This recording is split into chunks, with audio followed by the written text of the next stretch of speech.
find an average rate of change of an interval, all you have to do is plug in the x values to find out the points, to find the corresponding y values. This is an interval, which means it starts at x equals 0, ends at x equals 2.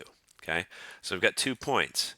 If you plug 0 into this function, 4 times 0 is 0, 0 plus 1 is 1, and the square root of 1 is 1. That's the left endpoint of this interval. The right endpoint is at the maximum part of the interval at x equals 2. If you plug in 2 here, 4 times 2 is 8, 8 plus 1 is 9, square root of 9 is 3. And so the average rate of change is just the slope between these 2 points. So if you do y2 minus y1 over x2 minus x1, you get a slope of 1. And so that's our answer for part A. That's it. Okay, same thing, no matter what the interval is. You've got to plug in 10. If I do that, 4 times 10 is 40, 40 plus 1, I'm going to leave that as the square root of 41 instead of using a decimal approximation. If I plug in 12 in for x, 12 times 4 is 48, 48 plus 1 is 49, square root of 49 is 7. And so the average rate of change is just the slope. We call that the slope of the secant line between these 2 points. So the answer for part B is y2 minus y1 over x2 minus x1. So you could leave it like this, or you could figure out what the square root of 41 is as a decimal and then continue simplifying. But that's good enough right there. Okay, that's part B. Okay, different function. Got a trig function. We're supposed to plug in x equals 0. Find out the corresponding y point. So cotangent of 0. If you're not sure what cotangent of 0 is, you might know it if you rewrite cotangent in terms of cosine over sine.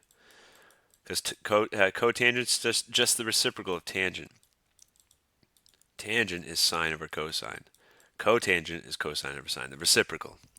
And if you plug in 0 into the top and 0 into the bottom, cosine of 0 is 1, and sine of 0 is 0. And the way you can get that is by thinking about the unit circle. What you plug into a trig function is an angle. So if I plug in 0 in there, I'm talking about this angle. Okay? Cosine is always the cosine is always the x coordinates. I had that backwards. Cosine is the x coordinates on any point in the unit circle, and sine is always the y coordinates. So this x coordinate is 1, so the full point is 1 comma 0. So this is cosine of 0 is 1, sine of 0 is 0. So the slope, so the exact value here is undefined. So for part A, this is an example of something that we're not going to be able to find the slope. I just realized I wrote this down wrong. It's supposed to be cosine. Okay, so I'll redo it. But for this one, if they ask you to find the average rate of change on this interval, you can't do it because the y-coordinate, we never reach it. There's a vertical asymptote going on. It's undefined. Okay, but if I do exactly what the book's doing, though, and change that to cosine, then we got a different story. Cosine. Okay, so if you plug in 0 here, same logic. Cosine of 0 is 1. 1 plus 2 is 3. And then pi, if you plug in pi in for x, pi is 180 degrees. So the cosine is the x coordinate, so that's negative 1 comma 0. So this cosine of pi is going to be negative 1, the x coordinate of that terminal side. So 2 plus negative 1 is 1.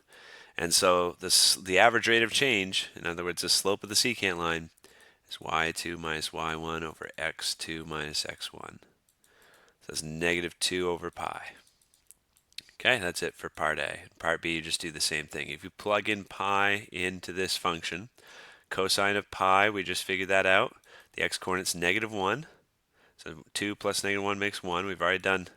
Oh, sorry, that's negative pi. It's the same thing, though, okay? Negative pi, it has the same terminal side as positive pi. So that's negative pi gives us 1. Pi gives us 1. And so if you try to calculate the slope, the numerator is 1 minus 1 makes 0. So the slope of this one is going to be 0.